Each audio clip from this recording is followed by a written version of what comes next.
Un minutito nos separa de las 9 de la mañana. Les proponíamos tener un análisis de la crisis que atraviesa el gobierno con la renuncia de Bustillo, con las declaraciones que hizo la ex vicecanciller del Uruguay ante el fiscal Machado.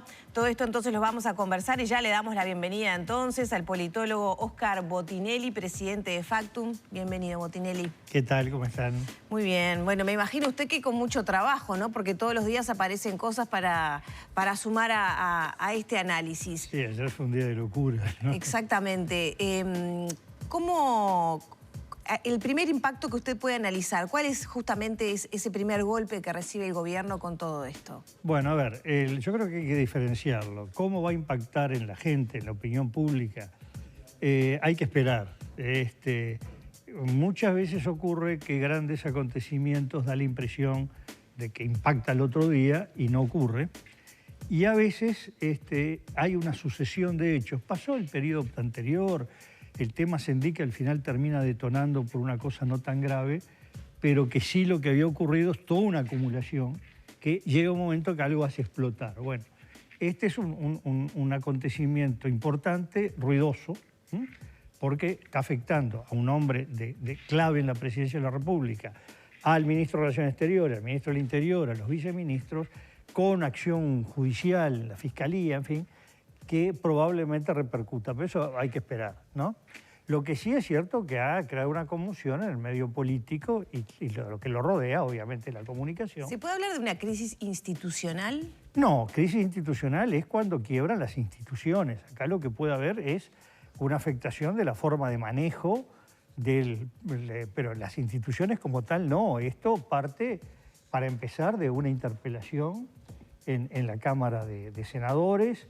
Esto toma acción la Fiscalía Nacional, el fiscal de turno, es decir, se canaliza todo dentro de lo que es institucional. Otra cosa es que haya personas que hayan hecho cosas que no son de recibo desde el punto de vista institucional, pero bueno, en la medida que se acciona un fiscal, acciona el Parlamento, hay que esperar qué hace la Presidencia de la República, desde el punto de vista institucional, como tal, no hay ningún quiebre. Lo que hay sí es una crisis política y especialmente yo diría que es un hecho que en principio parece que golpea al presidente de la República y además en una sucesión de hechos, porque estuvo antes, acá está no solo dos ministros de su confianza, el ministro del Interior, confianza política, de las Relaciones Exteriores, que es llamado por él como embajador en Madrid para que se ocupe la Cancillería cuando renuncia Ernesto Talvi.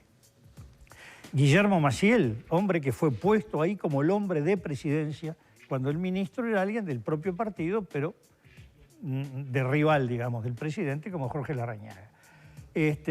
Por lo tanto, se está hablando del cerno del presidente y de Roberto Lafluf, que es una persona poco conocida por el gran público, muy conocida en el medio político, en el medio comunicacional, y que es uno de los hombres más importantes de este gobierno, no diría casi el más importante, es el alter ego del presidente de la República, es el hombre que participa en la reunión del Consejo de Ministros, con los senadores y diputados de la coalición, por ejemplo, la reunión en la Casona del Prado que menciona Bustillo, o en la Residencia Suárez, o en Anchorena, y dice qué hay que hacer, cuál es la estrategia. En la reunión de la Casona, 19 de abril, previo a la interpelación sobre Marcet, es el que dije la responsabilidad hay que ponerla en Mujica, porque esto es responsabilidad del gobierno Mujica, y eso desarrolla toda una tesis Guillermo Maciel, el viceministro del Interior en el Senado, sobre por qué era responsable el gobierno Mujica, y lo dicen varios senadores del Partido Nacional. Es decir, el papel... ¿Esa mirada estratégica la aportaba Lafluf? Sí, Lafluf se dice asesor en comunicación. Bueno, no es que dice de qué color va el fondo ni qué corbata se pone el presidente. Es una estratega comunicacional y eso lo traduce en un gobierno que la comunicación es clave, el gobierno que ha puesto la comunicación, como muchos gobiernos modernos, ¿no?, en el centro de la acción. Lafluf es el hombre de la estrategia, pero además, cuando se reúnen los líderes, por ejemplo, la calle Pou los invita a cenar, y está la calle Pou con Julio María Sanguinetti, Guido Manini Ríos, Pablo Mieres y Roberto Lafluf. Y, bueno, líderes que le han dicho, bueno, presidente, ¿qué le parece? Vamos a hacer tal cosa. Y Lafluf diciendo, no, eso no, que el presidente no va.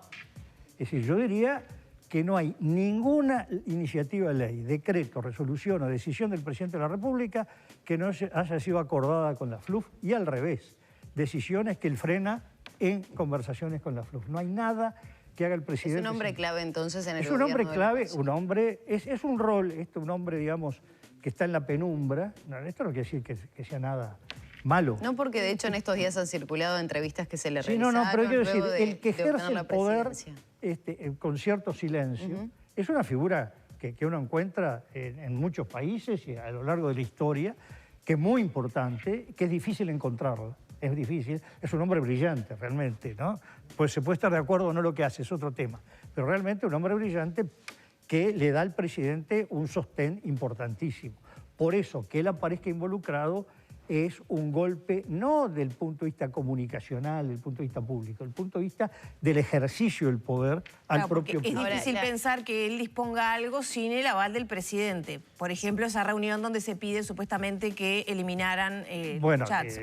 Uno no puede saber qué pasó reunión por reunión. Lo que uno puede decir es no que le tenga que pedir permiso. Yo creo que funcionan de una manera muy armónica de dos personas que piensan parecido, igual, y se entienden muy bien. Cada uno con una visión distinta. Un hombre más técnico, la calle Pou un político de acción, pero son roles que se ven en el mundo. Se puede citar un conjunto de personajes, incluso hoy, detrás de presidentes. Ahora, Botinelli, no quiero dejar pasar esa pregunta que hace Lore. La FLUF por sí mismo, por motu propio, ¿tiene esa capacidad de convocar a reuniones invocando al presidente? ¿Tiene esa capacidad de decisión, digamos, o ese poder? Bueno, yo diría lo siguiente. Puede que convoque motu propio sobre la base de que el presidente le da tácitamente plenos poderes. Uno ha ocupado cargos así de tener plenos poderes y uno hace e involucra al otro, ¿no? Eso es normal, no es que cada cosa, firmame la autorización. No, pero en un mensaje claramente se dice, me pide el presidente que venga. Bueno, a una reunión. Es probable que efectivamente, no sé, eso lo tiene que investigar la Fiscalía. Yo me atengo a las declaraciones y por supuesto faltan muchas. Ha hablado Maciel, Heber habló antes, pero Roberto Lafluf se fue a Río de Janeiro, no está acá, no ha hablado. Se fue a ver la final de la Libertadores, el asesor de la Conmebol. Bueno, y ahí es una pregunta que también quería hacer. ¿Cómo influye todo esto? Porque hace un poco de ruido, ¿no? Que una persona tan cercana a presidencia, con el poder que usted describe que tiene la FLUF, también tenga un trabajo con la Conmebol, con el poder que mueve esa institución, con el vínculo con Paraguay que tiene esa institución y con la vinculación que Marcet tenía con Paraguay también. A ver, desde el punto de vista formal no hay ninguna incompatibilidad porque él no ocupa un cargo público. Si no me equivoco, él tiene un contrato de presidencia a una persona privada para ejercer una tarea que se puede denominar externa, ¿no? Pero desde el punto de vista del manejo del poder, son esas cosas que hay que tener mucho cuidado por esos involucramientos. Claro, lo que pasa es que en estos días también se ha hecho como un raconto de hechos, ¿no? Cuando Claro. Marcet estuvo involucrado acá con una causa judicial, con la llegada de una avioneta que tenía que ver con el hermano del expresidente Cartes, y Cartes con Alejandro Domínguez. Bueno, una cuestión que hace a Paraguay nuevamente y que termina... Tú miras los relatos de lo que está ocurriendo estos días en Uruguay, que salieron ayer o hoy temprano para nosotros, en la prensa argentina o en España, y el relato vincula inmediatamente esto que ocurre acá con Paraguay, con el expresidente Cartes, con el pedido de extradición de Cartes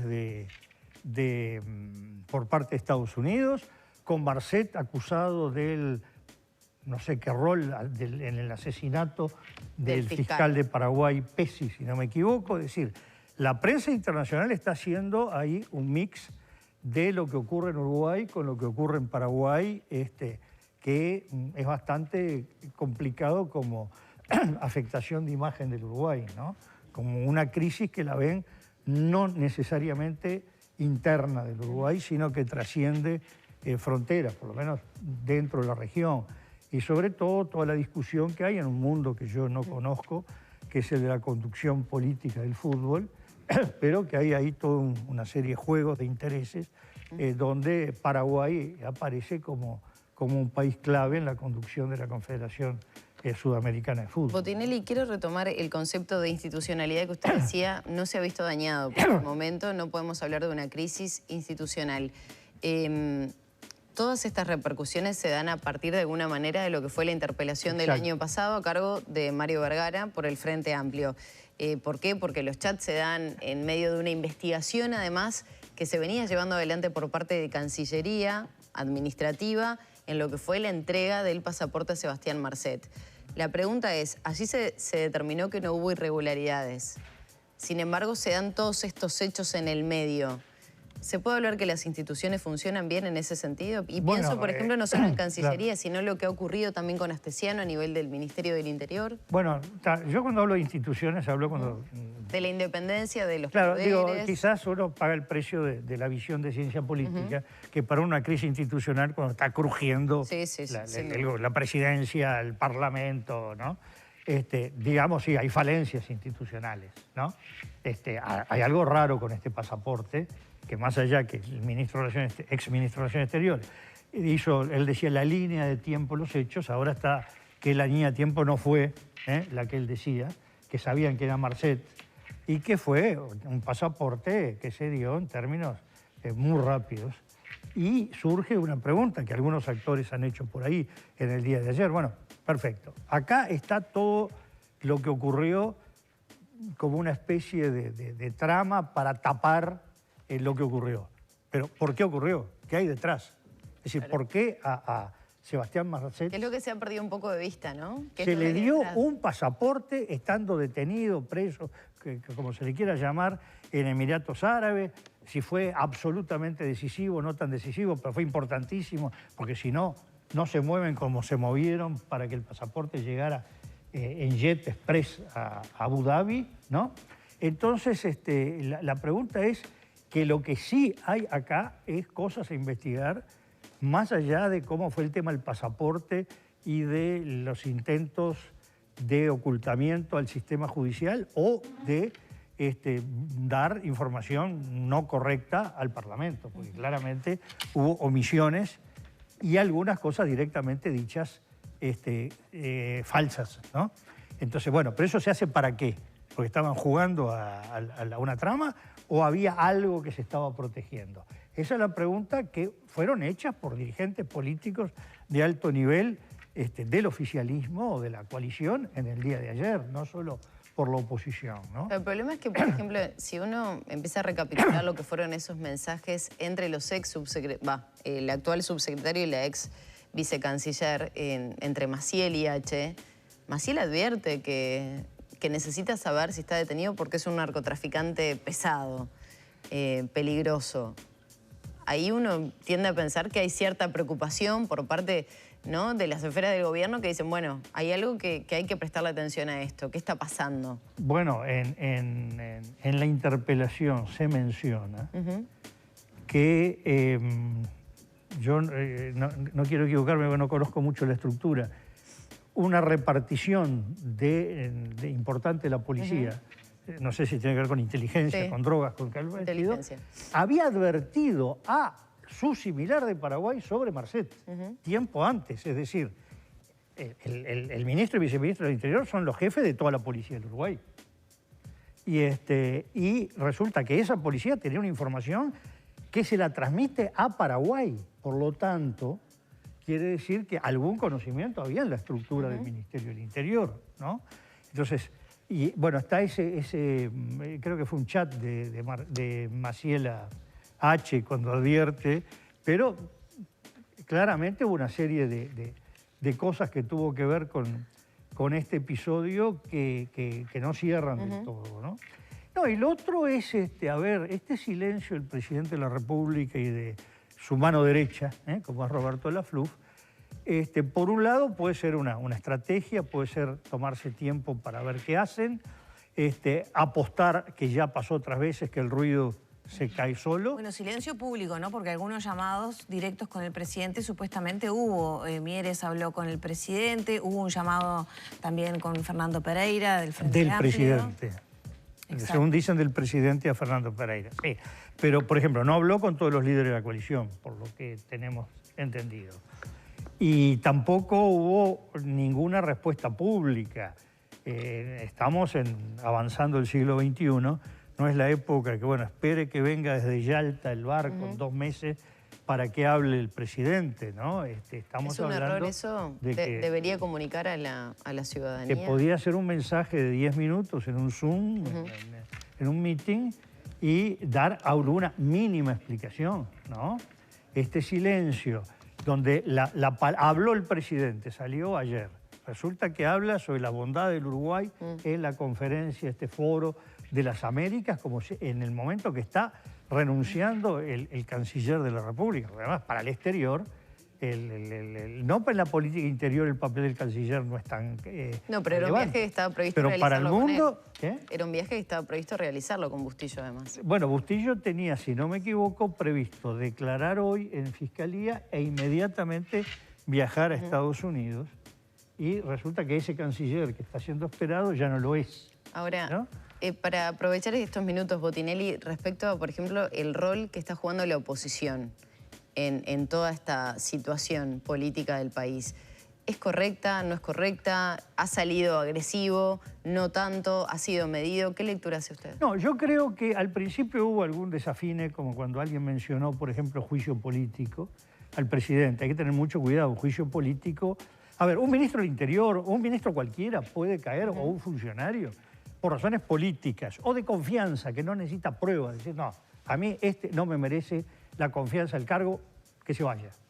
Un presidente de un juicio político, al que sea, pero al presidente de la República es un juicio por delitos gravísimos, como establece la Constitución. No nos olvidemos que la Constitución previa al 52 hablaba específicamente de traición a la patria o cosas que, en términos más populares, diríamos sobornos.